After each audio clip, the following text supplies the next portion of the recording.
স্বাগত নিউজ 24 সকাল 10টার সংবাদে। সঙ্গে আছি আমি আসমাতুলি। স্বাধীনতার সুবর্ণ জয়ন্তী পালনের দ্বার প্রান্তে এসে স্বল্পোন্নত দেশের তালিকা থেকে উন্নয়নশীল দেশের কাতারে উত্তরণের চূড়ান্ত সুপারিশ পেল বাংলাদেশ। জাতিসংঘের কমিটি ফর ডেভেলপমেন্ট পলিসি বাংলাদেশকে এলডিসি থেকে উত্তরণের জন্য সুপারিশ করেছে। এই লক্ষ্যে পৌঁছাতে বাংলাদেশ সময় পাবে আগামী 5 বছর।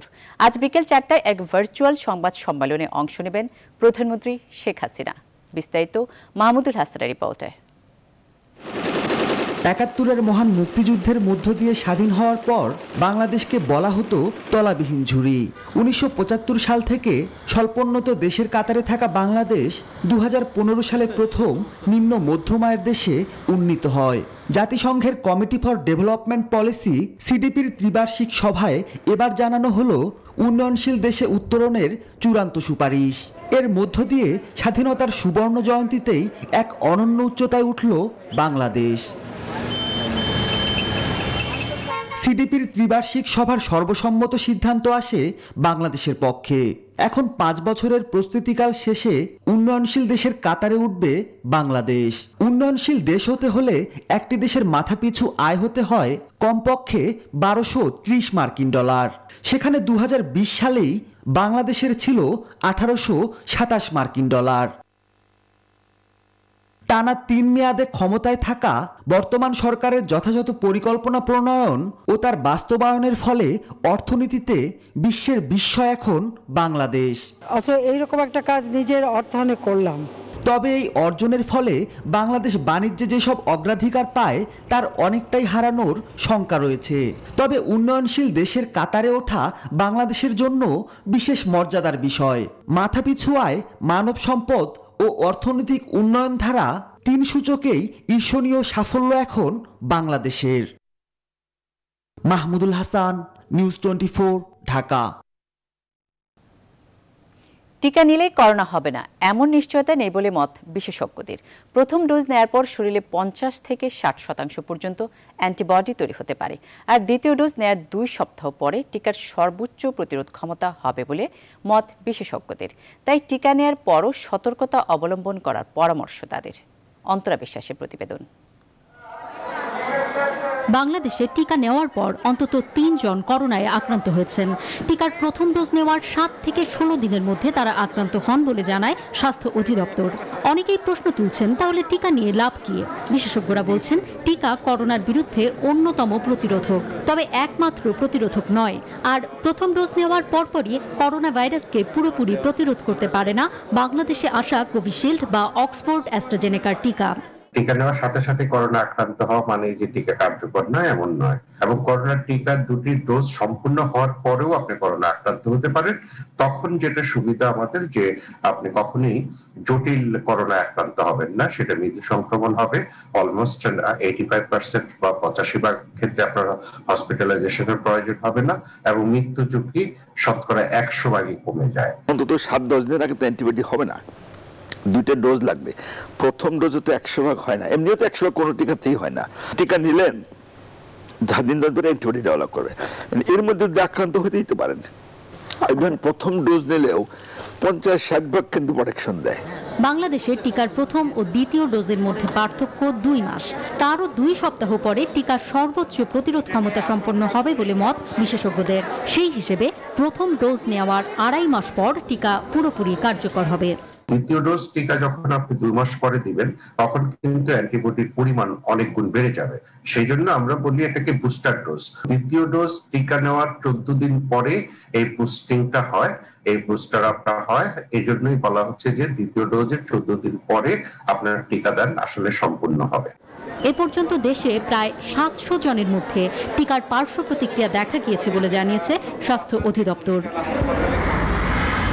অন্তরা বিশ্বাস, নিউজ 24, ঢাকা। মশার যন্ত্রণায় অতিষ্ঠ রাজধানীবাসী। বিগত বছরগুলিকে ছাড়িয়ে গেছে এবারের মশার উপদ্রব। এখনই পদক্ষেপ না নিলে মার্চে ঘনত্ব চরমে পৌঁছাবে দাবি প্রাণীবিদ্যা বিভাগের অধ্যাপক কবিরুল বাশারের। এদিকে আগামীকাল মশা নিধনের জরুরি সভায় বসছে উত্তর সিটি। স্থানীয় সরকার মন্ত্রণালয়ও মশা নিধনে 2 সিটিকে সব ধরনের নির্দেশনা সহ আন্তঃমন্ত্রণালয় বৈঠকে বসতে যাচ্ছে। তৌফিক মাহমুদ মুন্নার প্রতিবেদন। প্রতি বছরের শুরুর দিকে মশা নিয়ে চরম দুর্ভোগে পড়তে হয় নগরবাসীকে। কখনো ডেঙ্গু, কখনো চিকুনগুনিয়া, আবার কখনো অন্য রোগে আক্রান্ত হতে হয় নগরবাসীকে। তবে অন্য যে কোনো বছরের তুলনায় এবারে মশার ঘনত্ব সব থেকে বেশি। গবেষণায় বলছে 4 গুণ বেড়েছে মশার ঘনত্ব। কামড় দেয়, খুব কামড় দেয় জলে। এই যে দেখেন মশার কামড় ডাকে। ডেলি যদি 15-20 টাকা লাগে মশা কয়েল কিনতে, এর খামুকি। জানালা যখন খোলা থাকে তখন অনেক ঘরের ভিতরে মশা চলে আসে। কোনো স্টেপ গ্রহণ করা হচ্ছে না ওইরকম ভাবে। চলতি বছরে রাজধানীতে মশার উপদ্রব বেশি স্বীকার করে উত্তর সিটি মেয়র আতিকুল ইসলাম বলেন, ক্রাশ প্রোগ্রামের পাশাপাশি এ নিয়ে রোববারই জরুরি বৈঠকে বসছেন তারা। আমরা আগামী রোববার দিন আমি বিভিন্ন এন্টারপ্রাইজকে ডাক দিয়ে এটাকে কিভাবে ক্র্যাশ প্রোগ্রামটাকে আরো ইন্টেনসিভ ক্র্যাশ প্রোগ্রাম করা যায়। ঢাকার যত আমাদের কর্মী আছে, অর্থাৎ যত মশা নিধন কর্মী, সবাইকে একটা অঞ্চলে নিয়ে আসবো। মশা নিধন সময় সাপেক্ষ উল্লেখ করলেও 2 সিটিকে সব ধরনের ব্যবস্থা নেওয়ার নির্দেশনা দিয়েছেন স্থানীয় সরকার মন্ত্রী। ইতিমধ্যে তাদেরকে নির্দেশ দেওয়া হয়েছে যেন নাকি তারা তাদের স্ব প্রতিষ্ঠানকে নির্দেশ দেয় তাদেরকে দিয়ে যেন মশা মারার কাজটা করে। তো এটা আমরা কিছু কিছু অভিযোগ আসতেছে যে মশার পরিমাণ যেভাবে নিঃশেষ হয়ে গেছিল প্রায়, এখন আবার এটা বেড়েছে। মশার একটু যন্ত্রণা মানুষ ভোগ করতেছে, আমি বুঝতে পারতেছি, তবে এটা নিয়ে আতঙ্কিত হওয়ার মতন না। আমার মনে হয় এই কাজটা একটু কিছুটা সময় নেবে। এখনই ওয়ার্ড ভিত্তিক জোন করে মশা নিধন কার্যক্রম না চালালে আগামী মাসে মশার ঘনত্ব চরমে পৌঁছবে, দাবি এই বিশেষজ্ঞের। কোন একটি ওয়ার্ডে যদি আমরা ক্র্যাশ প্রোগ্রাম চালাতে পারি, ওই ওয়ার্ডের সমস্ত মশা জন্মানোর স্থানে লার্ভাল স্প্রে বা লার্ভিসাইড এবং ওইখানে যদি আমরা অ্যাডাল্টিসাইড একযোগে স্প্রে করতে পারি, তাহলেই এই মশার পপুলেশনকে এই সময়ে নিয়ন্ত্রণ করা সম্ভব। কিউলেক্স মশা নিধনে এরই মধ্যে ক্র্যাশ প্রোগ্রাম শুরু করেছে সিটি কর্পোরেশন।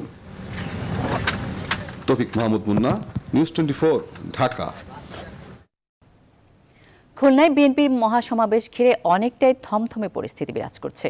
এরই মধ্যে সমাবেশের প্রস্তুতি শুরু করেছেন স্থানীয় ও কেন্দ্রীয় নেতারা। তবে পূর্ব ঘোষণা অনুযায়ী বাস চলাচল বন্ধ রয়েছে খুলনার 24টি রুটে। নগরীর সোনাডাঙ্গা টার্মিনাল থেকে কোনো বাস ছাড়েনি সকালে। ফলে রাজধানী সহ বিভিন্ন গুরুত্বপূর্ণ রুটের যাত্রীরা বিপাকে পড়েন। অনেকে না জেনে বাস স্ট্যান্ডে এসে ফিরে গেছেন।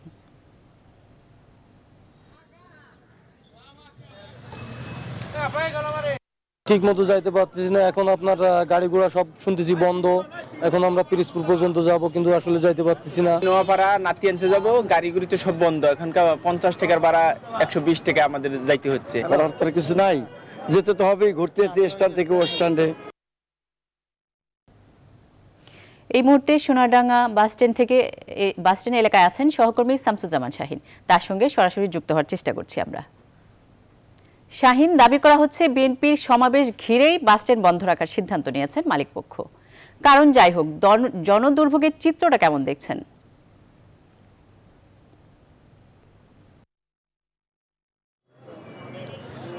ধন্যবাদ তুলি।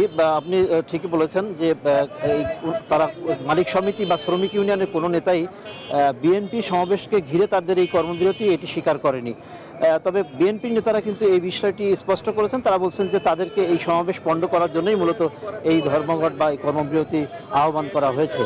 সকাল থেকে আমরা বাস স্ট্যান্ড এলাকায় আছি। এখানে যাত্রী সাধারণ যে দুর্ভোগ সেটি চরমে পৌঁছেছে এবং তারা বিভিন্ন মাধ্যমে দূর গন্তব্যে যারা যাচ্ছেন তারা বিভিন্ন মাধ্যমে, অর্থাৎ ইজি বাইক, মোটরসাইকেল বা বিভিন্ন বাহনে তারা গন্তব্যে পৌঁছার চেষ্টা করছে। আমাদের এই বাস স্ট্যান্ডে যাত্রীদের সাথে আমরা একটু কথা বলার চেষ্টা করি। আপনি কোথায় যাবেন? মাদারীপুর যাবো। কিভাবে যাবেন? এখন কত সময় অপেক্ষা করছেন? আমি তো এই সকাল থেকে 8টা বাজে আসছি, তাই এখন পর্যন্ত আসছি। তাই আমাকে জিজ্ঞেস করলাম, আসা তাই জিজ্ঞেস করলো তাই আজকে 6টার আগে গাড়ি ছাড়া হবে না। এখন কিভাবে যাবেন বলছেন? এখন তো আমার যাওয়ার তো কোনো রাস্তা দেখতেছি না, তাই দেখে যাক আমি কীভাবে যেতে পারি। হয়তো নাও যাওয়া হতে পারে। তা আমার তো যাওয়াটা খুব প্রয়োজন, পর্যন্ত এখন আমি যেতে পারতেছি না। ধন্যবাদ আপনাকে। আপনি কোথায় যাবেন? আমি সাতক্ষীরা যাবো। কতক্ষণ অপেক্ষা করছেন? আমি তো সকাল 7টা থেকে অপেক্ষা করছি। এখানে কোনো বিকল্প বাহন পান নাই? না, এখানে পাচ্ছি না। আর অনেক ভাড়া চাচ্ছে, সেটা আমাদের সাধ্যের বাইরে আর কি। এই জন্য আমরা এখানে অনেকক্ষণ অপেক্ষা করছি, 3 ঘন্টা যাবত। এখনো কোনো রাস্তা পাচ্ছি না। এখন কিভাবে সাতক্ষীরা যাইতে পারবো, এখন সেই উপায়ে দাঁড়ায় আছি। এত দুর্ভোগ আমরা তো আসলে মানে টেনশনের ভিতরে সম্পূর্ণ। ধন্যবাদ আপনাকে। তুলি বলছিলেন এই দুই যাত্রী তারা একজন মাদারীপুর যাবেন আর একজন সাতক্ষীরা যাবেন, তারা সকাল থেকেই এখানে অপেক্ষা করছেন। আমি যদি আপনাকে দেখাই, দেখবেন যে স্বর্ণাঙ্গা যে বাস টার্মিনালটি আছে সেখানে সারিবদ্ধভাবে পরিবহনগুলো রেখে দেওয়া হয়েছে এবং কোনো শ্রমিক এখানে শ্রমিকরা আছে কিন্তু পরিবহন এখান থেকে ছেড়ে যাচ্ছে না। এর শুধুমাত্র পরিবহনই নয়, ইতিমধ্যে রূপসা নদীতে যে ট্রলার ঘাটগুলো আছে যেগুলো উপজেলা সদরের সাথে সংযুক্ত, সেই ট্রলারগুলোও কিন্তু নিয়ন্ত্রণ করা হয়েছে বলে আমরা বিএনপির পক্ষ থেকে অভিযোগ পেয়েছি। সব মিলিয়ে বিএনপির যে প্রস্তুতি, সেই প্রস্তুতি চলছে। তবে এখন পর্যন্ত বিএনপি এই সমাবেশের কোনো অনুমতি পায়নি। তবে তাদের অফিসের মধ্যে সমাবেশ করার কথা বলেছে স্থানীয় প্রশাসন, এমনটি জানিয়েছে এখানকার বিএনপির নেতৃবৃন্দ। তুলি, এই ছিল আমার কাছে সর্বশেষ। শাহিন, ধন্যবাদ আপনাকে। খুলনা থেকে যাত্রী দুর্ভোগের খবর জানাচ্ছিলেন সহকর্মী শামসুজ্জামান শাহিন। এ পর্যায়ে নিচ্ছে একটি বিরতি, সঙ্গেই থাকুন।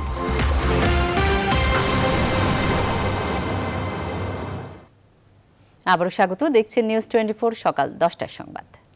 এবার পৌর নির্বাচনের খবর। ধাপে 29 পৌরসভায় ভোট আগামীকাল। এ ধাপে সব পৌরসভায় ইলেকট্রনিক ভোটিং মেশিন ইভিএমে ভোট গ্রহণ করা হবে।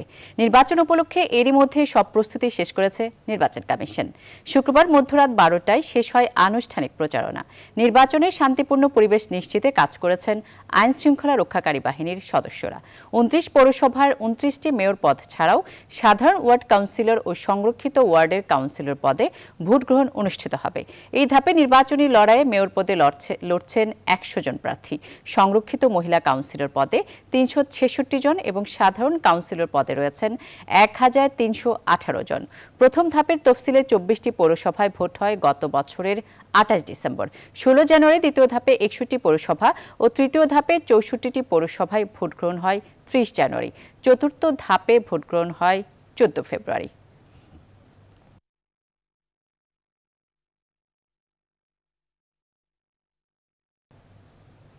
নির্বাচনী পৌরসভা এরই মধ্যে আইনশৃঙ্খলা বাহিনীও কাজ শুরু করেছে। পরিবেশ স্বাভাবিক রাখতে আরও খবর জানাতে যুক্ত হচ্ছেন সহকর্মী বগুড়ার প্রতিনিধি সহকর্মী আব্দুস সালাম বাবুর সঙ্গে।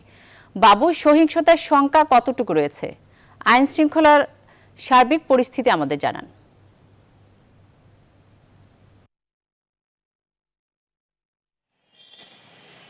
তুলি, আপনি জানেন যে আগামীকাল বগুড়া পৌরসভা নির্বাচন, দেশের সর্ববৃহৎ এবং প্রাচীন এই পৌরসভার নির্বাচনের অনুষ্ঠানের জন্য সকল প্রস্তুতি সম্পন্ন করেছে নির্বাচন সংশ্লিষ্ট কর্মকর্তা এবং পুলিশ প্রশাসন, জেলা প্রশাসন। আমরা জানতে পেরেছি যে ইতিমধ্যেই 16 প্লাটুন বিজিবি নিযুক্ত করা হয়েছে। বগুড়া পৌরসভার 70 বর্গ কিলোমিটার এলাকায় ভোট গ্রহণ হবে 113টি কেন্দ্রে। এর মধ্যে 2603 জন ভোট গ্রহণ কর্মকর্তা রয়েছেন। ভোটাধিকার প্রয়োগ করবেন 2,75,870 জন ভোটার। এই পৌরসভায় 4 জন মেয়র প্রার্থী এবং 21টি ওয়ার্ডে 130 জন সাধারণ ওয়ার্ড কাউন্সিলর প্রার্থী, 60টি ওয়ার্ডে রয়েছেন 50 জন নারী কাউন্সিলর প্রার্থী। ইতিমধ্যেই 2 দিন আগে নির্বাচন কমিশনার বেগম কবিতা খানম এসেছিলেন এবং তিনি নির্বাচন কর্মকর্তা ও আইন শৃঙ্খলা বাহিনীর সদস্যদের সাথে মত বিনিময় করেছেন এবং মত বিনিময় করে তিনি সন্তোষ প্রকাশ করেছেন। আমরা আজকে জানতে পেরেছি যে শহরের বিভিন্ন স্থানে পুলিশ নিযুক্ত করা হয়েছে এবং বিজিবি আর কিছুক্ষণের মধ্যে এই টহল দেবে। প্রশাসনের কঠোর নজরদারির মধ্যে রয়েছে বগুড়া পৌরসভা। আমরা জেনেছি যে সকাল 11টায় ইভিএম দেওয়া হবে, বিভিন্ন কেন্দ্রে যাবে ইভিএম সহ নির্বাচনী সরঞ্জামাদি। তো আপনি দেখতে পাচ্ছেন যে এখানে পুলিশ সদস্যরা তারা দায়িত্ব পালন করছেন। শহরের বিভিন্ন স্থানে সেই পুলিশ সদস্যরা দায়িত্ব পালন করছেন। তাছাড়া ট্রাফিক পুলিশ সকাল থেকেই তারা শহরে যানবাহন নিয়ন্ত্রণ করছেন। বিশেষ করে নির্বাচনী আচরণবিধি যারা লঙ্ঘন করছেন 100-র উপর মোটরসাইকেল তারা আটক করেছেন। তো সর্বশেষ বগুড়া পৌরসভা নির্বাচন সুষ্ঠু, অবাধ, নিরপেক্ষ করতে প্রয়োজনীয় সকল পদক্ষেপ গ্রহণ করেছে নির্বাচন সংশ্লিষ্টরা। এই ছিল বগুড়া পৌরসভা থেকে সর্বশেষ। ফিরে যাচ্ছি আপনার কাছে তুলি। বাবু, ধন্যবাদ আপনাকে। বগুড়া থেকে এবার আমরা যাচ্ছি কুমিল্লার পৌরসভা নির্বাচনের খবর জানতে। কুমিল্লার দেবিদ্বার উপজেলা পরিষদের উপনির্বাচন আগামীকাল। সেখানে আছেন সহকর্মী হুমায়ুন কবির জীবন। প্রার্থী ও ভোটারদের কথা জানতে যুক্ত হচ্ছি তার সঙ্গে। জীবন, উপনির্বাচনে প্রার্থী কয়জন? ভোটের সার্বিক পরিস্থিতি আমাদের জানান।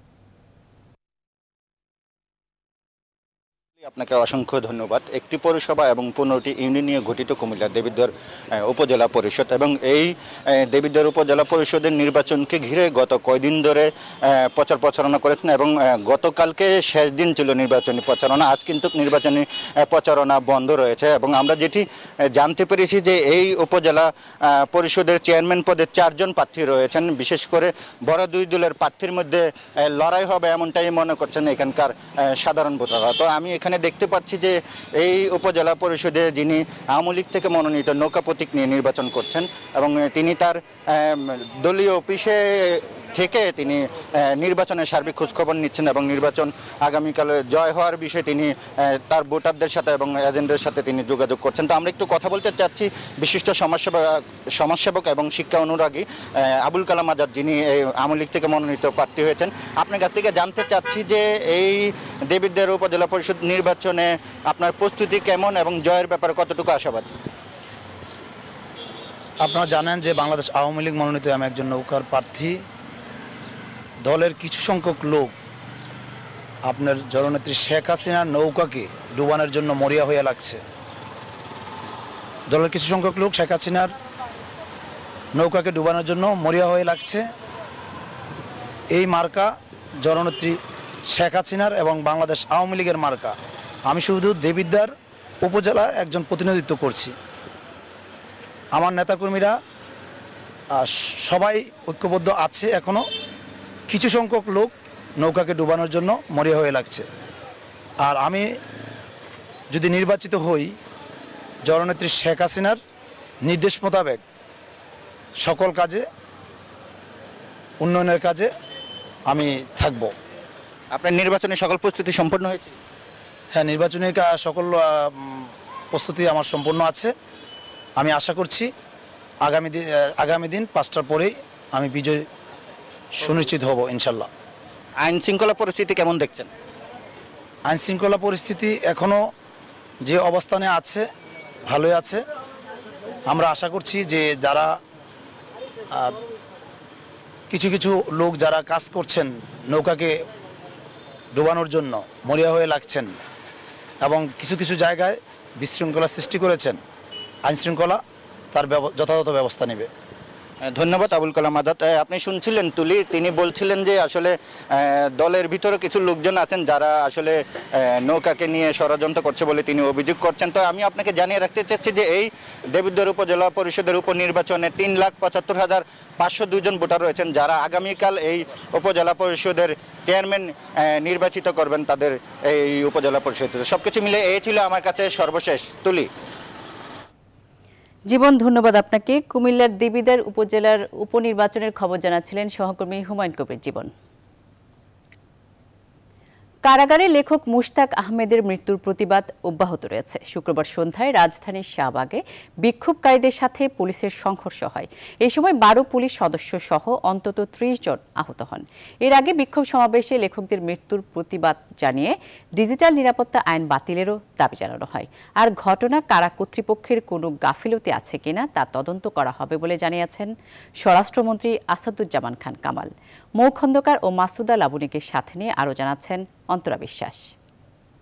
কারা কর্তৃপক্ষের দাবি, বৃহস্পতিবার রাত 8:30টার দিকে হঠাৎ অসুস্থ হয়ে পড়লে মুস্তাক আহমেদকে প্রথমে কাশিমপুর কারা হাসপাতাল ও পরে শহীদ তাজউদ্দিন আহমেদ মেডিকেলে নেওয়া হয়। সেখানে চিকিৎসকরা তাকে মৃত ঘোষণা করেন।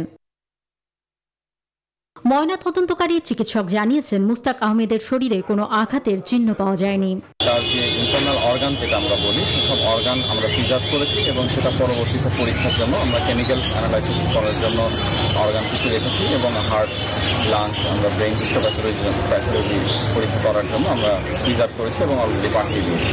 স্বরাষ্ট্রমন্ত্রী বলেন, মুস্তাক আহমেদের মৃত্যুর ঘটনায় কারো অবহেলা রয়েছে কিনা তা খতিয়ে দেখা হবে। পোস্টমর্টমের পরে আমরা সঠিকভাবে বলতে পারবো যে কেন এই মৃত্যুটা হয়েছে এবং এটা আমরা ইনকোয়ারি কমিটি যেটা বললেন সেগুলো আমরা প্রয়োজন বোধে আমরা করব। মুস্তাকের মৃত্যুর ঘটনায় শুক্রবার রাজধানীর শাহবাগে প্রতিবাদ সমাবেশ ও বিক্ষোভ করে বিভিন্ন সংগঠন। পড়া হয় গায়েবী জানাজাও। সমাবেশে ডিজিটাল নিরাপত্তা আইন বাতিলের দাবি জানান গণস্বাস্থ্যের প্রতিষ্ঠাতা ডাক্তার জাফরুল্লাহ চৌধুরী। বিচারপতির যে দায়িত্ব, পরিষ্কারভাবে বলা যে ডিজিটাল সিকিউরিটি একটা মৌলিক অধিকারের পরিপন্থী, এটা কোনো কারণেই থাকতে পারে না। সন্ধ্যায়ও শাহবাগ এলাকায় বিক্ষোভ মিছিল বের করা হয়। এক পর্যায়ে পুলিশের সাথে ধাওয়া পাল্টা ধাওয়া শুরু হয়, গড়ায় সংঘর্ষেও। পুলিশ পরিস্থিতি নিয়ন্ত্রণে টিয়ার সেল নিক্ষেপ করে। এতে পুলিশ ও বিক্ষোভকারীদের বেশ কয়েকজন আহত হন। আটক করা হয় কয়েকজনকে। আমাদের প্রায় 20-30 জনের মতন আহত হয়েছে, যারা ডিএমসিতে আছে, ইমার্জেন্সি সেকশনে আছে। এবং একটা পর্যায়ে আমাদেরকে লাঠিপেটা করে আমাদের উপর টিয়ার সেল নিক্ষেপ করা হয়। তারা তাদের যে মশালের যে লাঠি ছিল এই লাঠি দিয়ে পুলিশের উপর হামলা করে। তখন পুলিশ তাদেরকে এখান থেকে পুলিশ আত্মরক্ষাতে তাদেরকে ডিসপাস করে দেয়। একটা গ্রুপ পিছিয়ে যায় অসংখ্য ইট পাটকেল নিক্ষেপ করে। আমাদের 12 থেকে 14 জন অফিসার ফোর্স এবং আমি নিজে সহ আহত হয়েছি। তো তাদের থ্রোয়িং করা ইটেই তারা আহত হয়েছে বলে আমরা বিশ্বাস করি। ডিজিটাল নিরাপত্তা আইনের মামলায় 20 সালের মে মাসে গ্রেপ্তার হন লেখক মুস্তাক আহমেদ। এরপর কাশিমপুর কারাগারে বন্দী ছিলেন তিনি। অন্তরা বিশ্বাস, নিউজ 24, ঢাকা। এদিকে লেখক মুশতাক আহমেদের মৃত্যুতে উদ্বেগ জানিয়েছে organisation for economic cooperation and development OEDC ভুক্ত 13 দেশের ঢাকাস্থ রাষ্ট্রদূত এবং হাই কমিশনার যৌথ বিবৃতি দিয়েছেন। বিবৃতিতে তারা লেখকের পরিবার ও বন্ধুদের প্রতি গভীর সমবেদনা জানান। সরকারকে মুশতাক আহমেদের মৃত্যুর দ্রুত, স্বচ্ছ, স্বাধীন এবং পূর্ণাঙ্গ তদন্ত করতেও আহ্বান জানানো হয়। এছাড়া ডিজিটাল নিরাপত্তা আইনের ধারাসমূহ ও এর প্রয়োগের বিষয়ে 13 দেশের সরকারের ব্যাপক উদ্বেগ রয়েছে বলেও জানান তারা।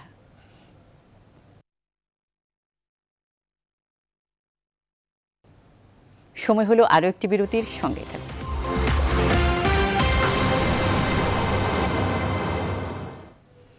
আবার স্বাগত, দেখছেন নিউজ 24 সকাল 10টার সংবাদ। এবার ফার্স্ট সিকিউরিটি ইসলামী ব্যাংক অর্থ বাণিজ্যের সংবাদ। সরকারের মাশরুম উন্নয়ন ও জোরদারকরণ প্রকল্প বন্ধ হয়ে যাওয়ায় যশোরে দিন দিন কমছে মাশরুম চাষ। বীজ সংকট ও প্রয়োজনীয় কারিগরি সহযোগিতা না পেয়ে 3 শতাধিক উদ্যোক্তা মাশরুম চাষ ছেড়ে দিয়েছেন। পুঁজি হারিয়ে নিঃস্ব হওয়ার পথে অনেক চাষি। এমন বাস্তবতায় ক্ষতিগ্রস্ত চাষিদের বাঁচাতে দীর্ঘমেয়াদী প্রকল্পের দাবি জোরালো হচ্ছে। রিপন হোসেনের তথ্য ছবিতে ডেস্ক রিপোর্ট। ব্যক্তি পর্যায়ে 2001 সাল থেকে যশোরে মাশরুম চাষ শুরু হয়। 2009 সালে কৃষি মন্ত্রণালয়ের মাশরুম উন্নয়ন ও জোরদারকরণ প্রকল্প শুরু হলে এই অঞ্চলে জনপ্রিয়তা পায় মাশরুম চাষ। লাভজনক হওয়ায় এ শিল্পের সাথে জড়িয়ে পড়েন সহস্রাধিক নারী পুরুষ। কিন্তু কোনো ঘোষণা ছাড়াই 2014 সালের জুনে প্রকল্পের কার্যক্রম বন্ধ হয়ে যায়। বীজ সংকট ও প্রয়োজনীয় সহযোগিতা না পেয়ে অনেকে মাশরুম চাষ ছেড়ে দিয়েছেন। কিন্তু যশোরে কোনো প্রকল্প না থাকায় আমরা যশোরের বাইরে বিভিন্ন স্থান থেকে মাশরুমের স্পুনগুলো সরবরাহ করি। সেখান থেকে আনতে আমাদের জন্য খুবই কষ্টকর হয়ে যায়। সব উদ্যোক্তারাই থেমে গেছে, কারণ এখন বীজ সেরকম অ্যাভেলেবেল পাওয়া যাচ্ছে না। বীজ যে পরিমাণ দাম বেড়ে যাচ্ছে, মালের দাম কম, আমরা লসের মধ্যে পড়ে যাচ্ছি। যার আমরা অত্যন্ত দারিদ্র এবং চরম অবস্থার মধ্যে আজকে মাশরুম চাষিরা অবতীর্ণ হয়েছে। প্রকল্পের কার্যক্রম বন্ধ হয়ে যাওয়ায় চাষিদের পাশাপাশি হতাশ সংশ্লিষ্ট বিভাগের কর্মকর্তারাও। সম্ভাবনাময় এই শিল্পকে টিকিয়ে রাখতে সরকারকে পদক্ষেপ নেয়ার দাবি জানিয়েছেন তারা। যেহেতু প্রকল্পটা নাই, এ কারণেই এখন আমাদের এখানে মাশরুমের উপরে কোনো কার্যক্রম নাই। ছিল কর্মসংস্থানের একটা পথ। বিভিন্ন ধরনের গরিব, প্রতিবন্ধী, খুব নিম্ন আয়ের মানুষ যাদের স্বল্প পুঁজি, তারা এই মাশরুম চাষ করে একসময় তাদের সংসার চালানো শুরু করেছিল।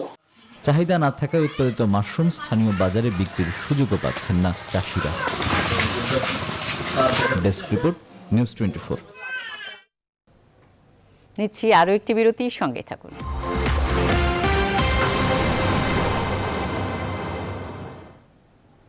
সকাল 10টার সংবাদে আবারও স্বাগত। সৌদি সাংবাদিক জামাল খাশোগিকে 2018 সালে হত্যার অনুমোদন সৌদি যুবরাজ মোহাম্মদ বিন সালমান দিয়েছিলেন বলে মার্কিন গোয়েন্দা সংস্থার তদন্ত প্রতিবেদনে দাবি করা হয়েছে। তবে এই ঘটনার কারণে সৌদি আরবের সঙ্গে যুক্তরাষ্ট্রের সম্পর্কের কোনো পরিবর্তন হবে না বলে জানিয়েছেন মার্কিন পররাষ্ট্রমন্ত্রী। অন্যদিকে সিরিয়ায় মার্কিন বিমান হামলা ইরানের জন্য একটি হুঁশিয়ারি বার্তা বলে জানালেন মার্কিন প্রেসিডেন্ট। নাহিদ সিহানের ডেস্ক রিপোর্ট। 2018 সালের 2 অক্টোবর তুরস্কের ইস্তাম্বুলের সৌদি কনসুলেটে নির্মমভাবে খুন হন সৌদি রাজপরিবারের কট্টর সমালোচক সাংবাদিক জামাল খাশোগি। শুরু থেকে এ হত্যাকাণ্ডের নির্দেশদাতা হিসেবে 35 বছর বয়সী উচ্চাকাঙ্ক্ষী যুবরাজ মোহাম্মদ বিন সালমানকে সন্দেহ করা হচ্ছিল।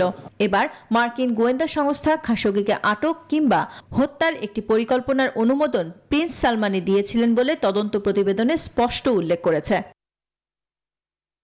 তবে মার্কিন গোয়েন্দা সংস্থার ওই প্রতিবেদন সৌদি আরব প্রত্যাখ্যান করে একে নেতিবাচক, মিথ্যা এবং অগ্রহণযোগ্য বলে আখ্যা দিয়েছে।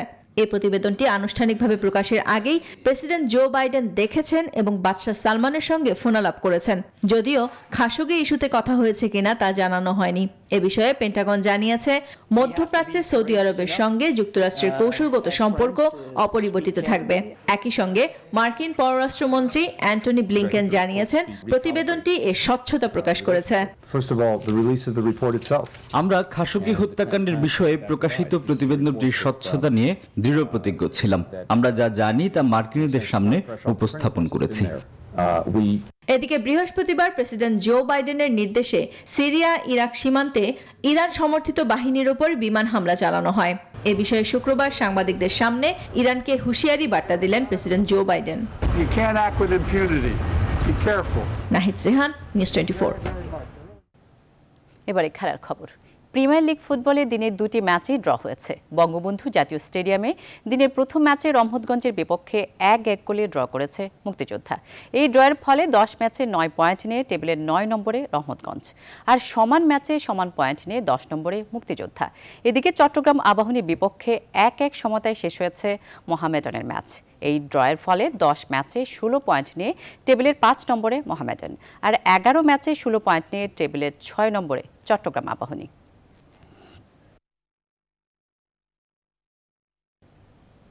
এখন এ পর্যন্তই, সাথে থাকায় ধন্যবাদ সবাইকে।